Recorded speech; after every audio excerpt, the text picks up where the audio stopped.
बिस्मिल्लाहिर्रहमानिर्रहीम। इससे पहले वीडियो में हमने प्लास्टिड्स को डिस्कस किया था। इसके बाद नेक्स्ट हम पढ़ते हैं जो सेल ऑर्गेनेली है यानी सेल स्ट्रक्चर है, वो है साइटोस्केलेटन। साइटोस्केलेटन यूकैरियोटिक सेल्स में मौजूद होता है। साइटोस्केलेटन एक नेटवर्क ऑफ ट्यूब्यूल होता है। सबसे पहले एक साइंटिस्ट था जिसका नाम था कल्टजोफ। उन्होंने 1928 में सबसे पहले इसी साइटोस्केलेटन को डिस्कवर किया था सेल साइटोप्लाज्म में। तो सबसे पहले हम डिस्कवरी के बारे में पढ़ते हैं कि साइटोस्केलेटन को सबसे पहले किसने डिस्कवर किया था। सबसे पहले कल्टजोफ एक साइंटिस्ट है जिसका नाम है कल्टजोफ। इन 1928 में उन्होंने सेल साइटोप्लाज्म में सबसे पहले साइटोस्केलेटन को डिस्कवर किया। सबसे पहले कल्टजोफ ने ये डिस्कवर किया और उन्होंने कहा कि सेल साइटोप्लाज्म में एक नेटवर्क ऑफ ट्यूब्यूल प्रेजेंट है। नेटवर्क ऑफ ट्यूब्यूल्स का एक जाल है, एक नेटवर्क है जो कि सेल साइटोप्लाज्म में मौजूद है और तमाम के तमाम साइटोप्लाज्म है जो न्यूक्लियस के बाहर जो साइटोप्लाज्म होता है उसमें उन्होंने सबसे पहले एक नेटवर्क ऑफ ट्यूब्यूल डिस्कवर किया था और ये साइटोस्केलेटन था सबसे पहले जो कि कल्टजोफ ने डिस्कवर किया था। इसके बाद इन 1977 में एक और साइंटिस्ट था जिसका नाम था कोहन। उन्होंने इलेक्ट्रॉनिक माइक्रोस्कोप के ज़रिए इस बात की तस्दीक की कि वाकई एक नेटवर्क ऑफ ट्यूब्यूल मौजूद है साइटोप्लाज्म में। सेल के साइटोप्लाज्म में वाकई एक नेटवर्क ऑफ ट्यूब्यूल मौजूद है और उन्होंने तस्दीक की, कन्फर्म किया। कल्टजोफ का जो सोच था, जो व्यू था, उसको सबसे पहले कोहन ने 1977 में इलेक्ट्रॉनिक माइक्रोस्कोप के ज़रिए उन्होंने ख़ुद इसकी तस्दीक की। तो ये था उसका शॉर्ट डिस्कवरी के बारे में, जो डिस्कवरी की जो हिस्ट्री थी उसको हमने डिस्कस किया। इसके बाद हम आते हैं कि ये साइटोस्केलेटन जो होता है ये क्या होता है। कोहन के मुताबिक according to Kohn, cytoskeleton of the cell is consist of 3 structures. 3 किस्म के स्ट्रक्चर से ये बना होता है। According to Kohn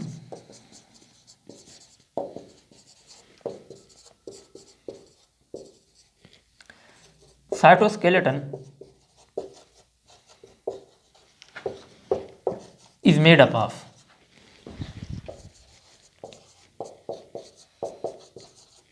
3 type of structure. और वो कौन कौन से थे? एक है माइक्रोट्यूब्यूल्स और दूसरे है माइक्रोफिलामेंट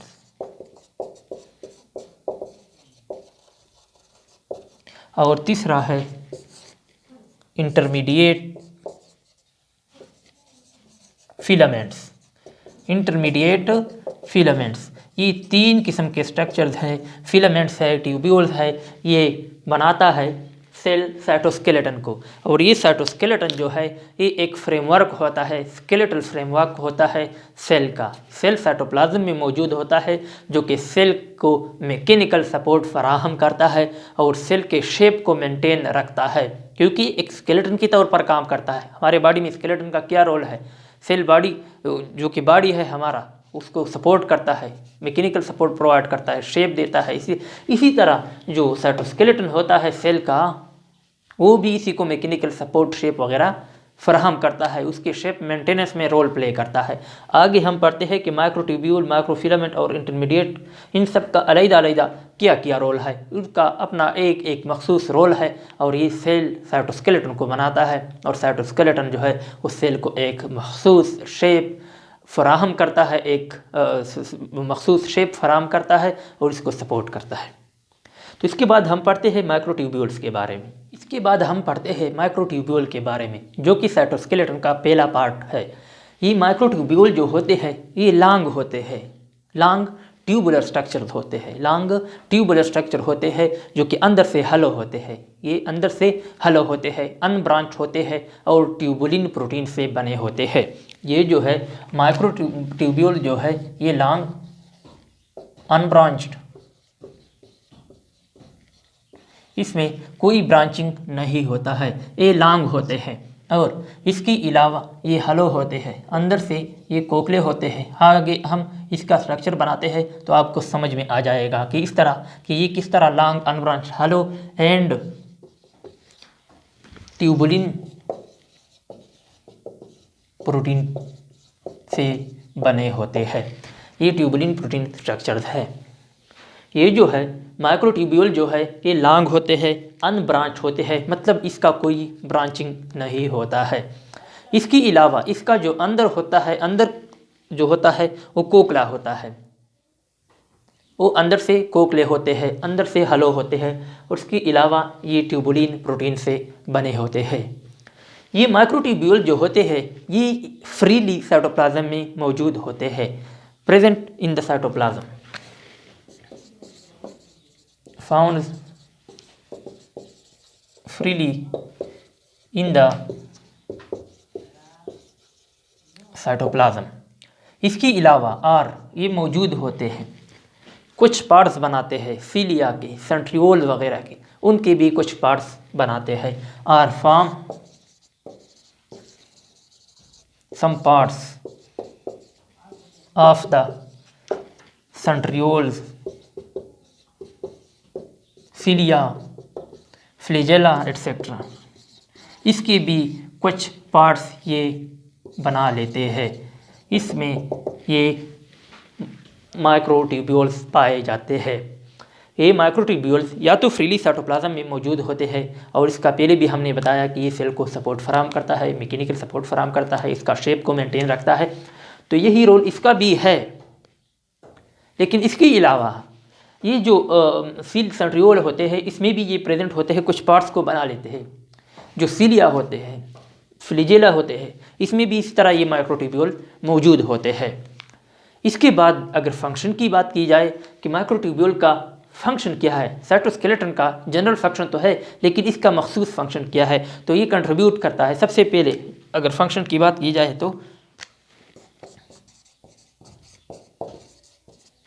फंक्शंस में हम पढ़ते हैं कि सबसे पहले हम उसी को भी लिखेंगे कि ये मैकेनिकल सपोर्ट फराहम करता है, किसको, सेल को। सेल को ये या साइटोप्लाज्म को मैकेनिकल सपोर्ट फराहम करता है। ये सेल साइटोप्लाज्म को या सेल को सपोर्ट फराहम करता है। इसके अलावा इसका जो दूसरा फंक्शन है, सेल डिवीजन के दौरान जो माइटोटिक स्ट्रक्चर होते हैं उसका असेंबली एंड डिसअसेंबली में ये रोल प्ले करते हैं। Play role in the assembly and disassembly of the mitotic structures. ये इंशाल्लाह हम आगे जो नेक्स्ट चैप्टर या इससे आगे हम जो चैप्टर पढ़ेंगे तो इसमें हम सेल साइकिल को पढ़ेंगे, तो आपको वहाँ पर ये माइटोसिस और मियासिस का जब हम पढ़ेंगे उसका ये सेल साइकिल पढ़ेंगे तो उसमें आपको ये माइटोटिक स्ट्रक्चर समझ में आएंगे, और ये भी आपको समझ में आ जाएगा कि ये माइक्रोट्यूब्यूल किस तरह उसका असेंबली एंड डिसअसेंबली करता है। ये जो होता है ये किस तरह डिसअसेंबली और असेंबली करता है। इसके अलावा ये within the cell transport करता है, मुख्तलिफ़ किस्म की चीज़ों को ये ट्रांसपोर्ट करता है within the cell. Play role in the transport of substances within the cell. ये सेल के अंदर की ट्रांसपोर्ट करता है, यानी सेल है, फ़र्ज़ करिए एक सेल है, तो इस सेल के अंदर ये एक चीज़ जगह से चीज़ लेकर दूसरी जगह ले जाता है, तो ये play role in the transport within the cell, cell के अंदर, within the cell, cell के अंदर ये चीज़ों के ट्रांसपोर्ट में हेल्प करता है। इसके बाद हम आते हैं और स्ट्रक्चर को डिस्कस करते हैं कि किस तरह ट्यूबुलिन प्रोटीन आपस में मिलकर इसको बना लेता है। किस तरह ट्यूबुलिन प्रोटीन जो होते हैं वो आपस में मिलकर माइक्रोट्यूब्यूल के स्ट्रक्चर जो कि अंदर से हलो होता है उसको बनाता है। ये ट्यूबुलिन प्रोटीन जो होते हैं ये ग्लोबुलर प्रोटीन होते हैं। सबसे पहले ये जानना होगा कि ये जो ट्यूबुलिन प्रोटीन होते हैं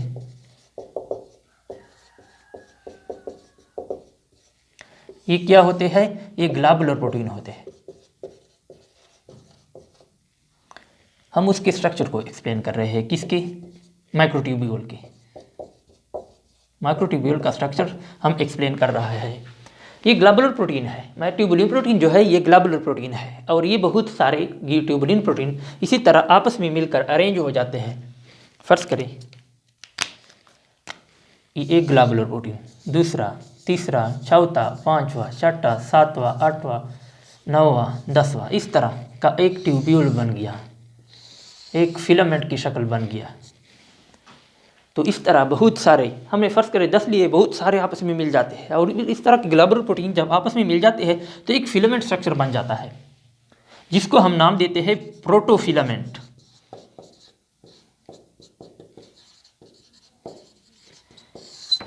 इससे प्रोटोफिलामेंट बन जाता है, और उसके अंदर ये क्या है? ये जो रेड से हमने शो किया है, ये क्या है? ये ट्यूबुलिन प्रोटीन है। ट्यूबुलिन प्रोटीन ग्लोबुलर प्रोटीन है, तो ये प्रोटोफिलामेंट बन गया। गौर से सुने, बहुत सारे ग्लोबुलर प्रोटीन इस तरह आपस में मिलकर प्रोटोफिलामेंट्स को बनाते हैं, और तकरीबन 13 प्रोटोफिलामेंट आपस में मिलकर इसी तरह अरेंज हो जाते हैं। फर्ज करें इस तरह ये सर्कुलर ग्लोबुलर ट्यूब्यूल है, हम इस तरह उसको काटते हैं और ऊपर से इसका देखते हैं कि किस तरह नज़र आता है हमें। तो इसमें 13 प्रोटोफिलामेंट होते हैं, जो कि इस तरह नीचे की तरफ हर एक पड़ा होता है। इस तरह मैं बना लेता हूँ।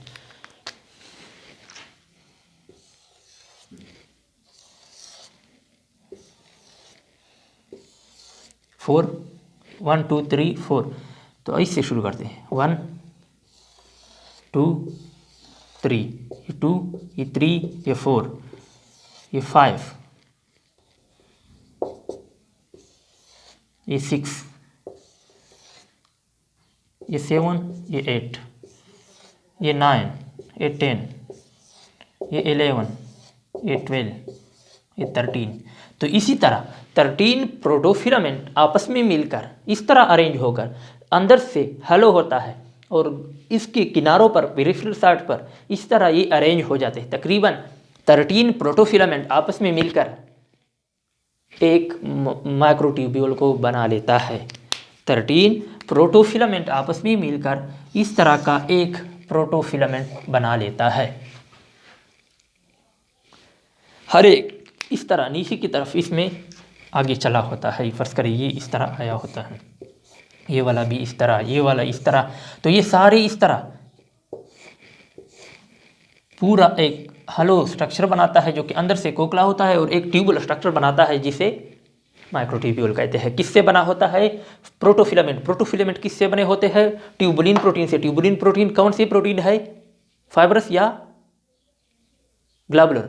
कौन से है? ग्लोबुलर प्रोटीन है। हमने बताया, लिखा है उधर कि ये जो होते हैं ट्यूबुलिन प्रोटीन ग्लोबुलर प्रोटीन होते हैं। इंतहाई इंपॉर्टेंट स्ट्रक्चर है कि किस तरह माइक्रोट्यूब्यूल का अरेंजमेंट किस तरह होता है, किन चीज़ों से मिलकर बना होता है। मेनली ये प्रोटोफिलामेंट से बना होता है। तो ये था स्ट्रक्चर ऑफ माइक्रोट्यूब्यूल और साइटोस्केलेटन का फर्स्ट पार्ट हमने डिस्कस किया। इसके बाद जो नेक्स्ट 2 टाइप्स है स्ट्रक्चर है, माइक्रोफिलामेंट और इंटरमीडिएट फिलामेंट, ये हम नेक्स्ट वीडियो में इंशाल्लाह डिस्कस करेंगे।